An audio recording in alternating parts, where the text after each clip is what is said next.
Jira jirtu kabajamtoota hordoftoota kiyya bakka jiraattan gaggabaabsiitiin wantoota kalee hara dhaabne itti fufa.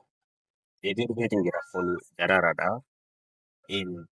Amaloota dubartiin cimtuun yookaan mallattoolee 16 dubartiin cimtuun qabdu kan jenne keessaa inni 11ffaan amantii duudhaa isiitiif amantii aadaa duudhaa isiitiif amanamtuudha.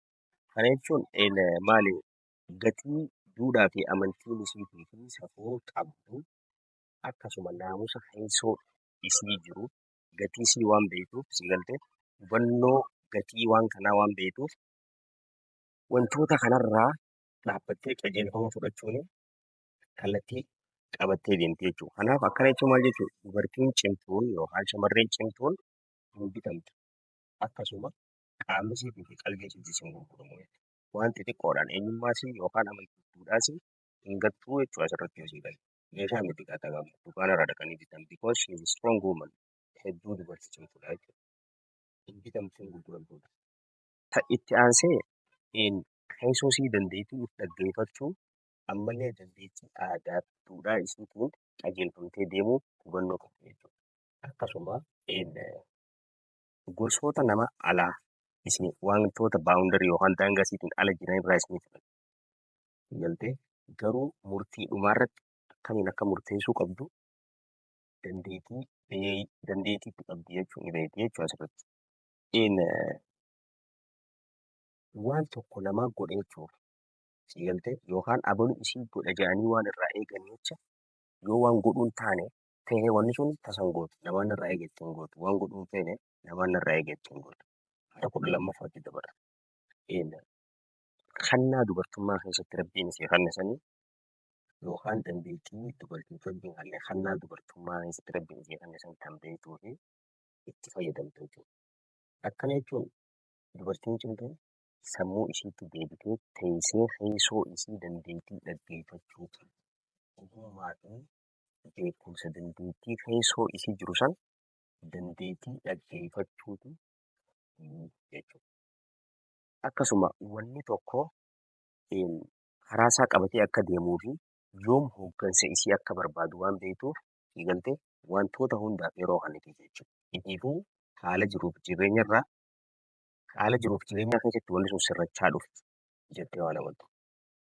So dhimma jireenya isii keessatti wantoonni kun yeroo akkam hooggansa isii akka barbaachisus yeroo akkam akka itti dhiisuu qabdus adda beekti jechuudha. Kan galmaaniin gaafata gaggabaabseetiin irraa dubbadha. 13ffaan kabajaa fi cimaa dhiiraaf kan kennuti jechuudha.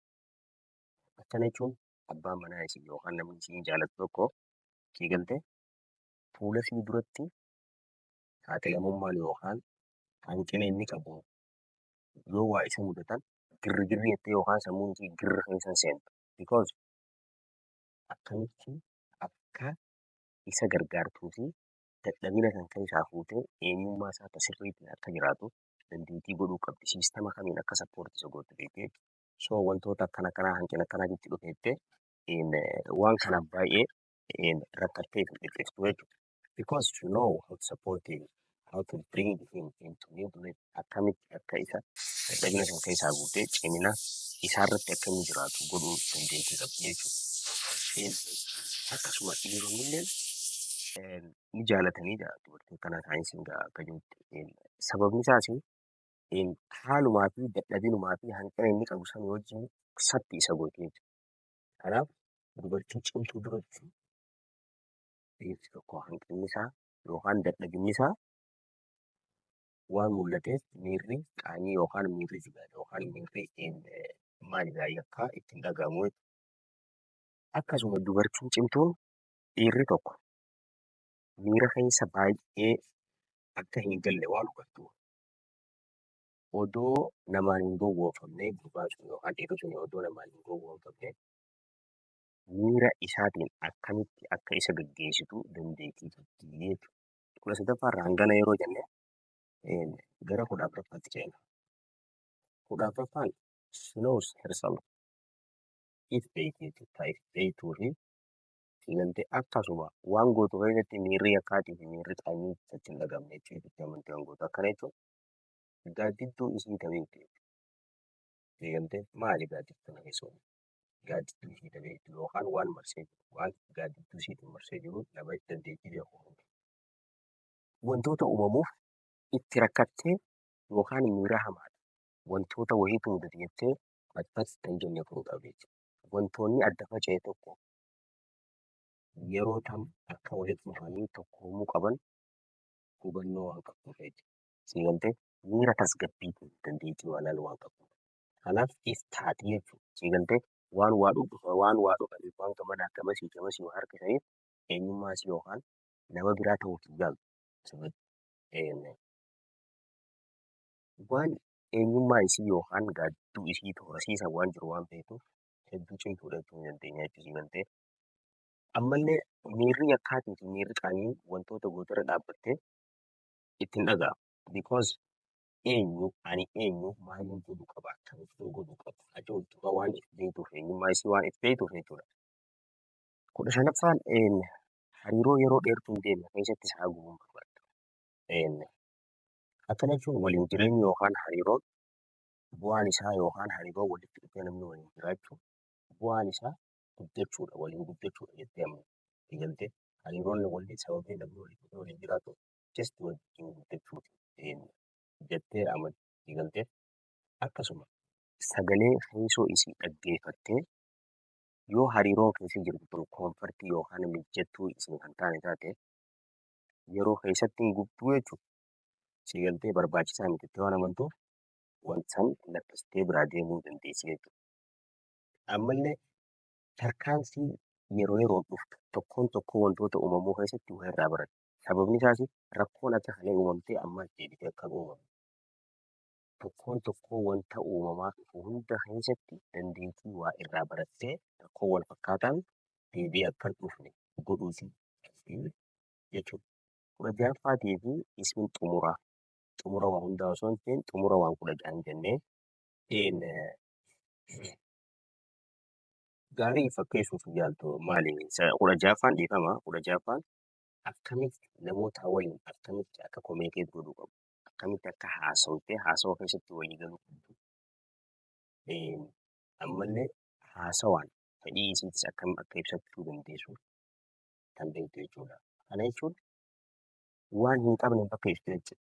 Yoo gaariin ta'in gaarii fakkaachuuf hedduu xaaruuf gaarii fakkaachuuf yookaan annama akkasiitti na harkaa jechuuf hedduu rakkatu. Eenyummaa isii kan dhugaa sanii deemtee jechuun si galtee. Ammallee akkamitti waan feetu akka gaafattu beekti jechuudha haasawaan. Yeroo haasawaan gaafattu keessatti akkamitti akka gaafattu dandeettii beekuu qabdi.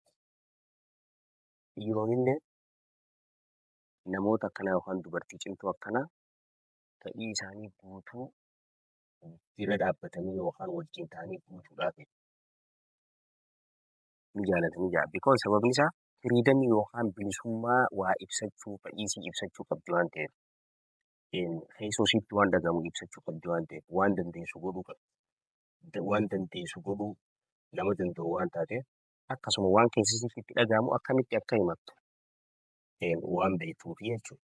Kanaaf obboleen kiyya kabajamtoota hordoftoota kiyyaa kudha ja'an kutaa sadaffaa asitti xumuraa boruu galgala waan kanarra bareedu barnoota irraa kan nu gaggabaabsine kan isii dhiyeessu ta'a.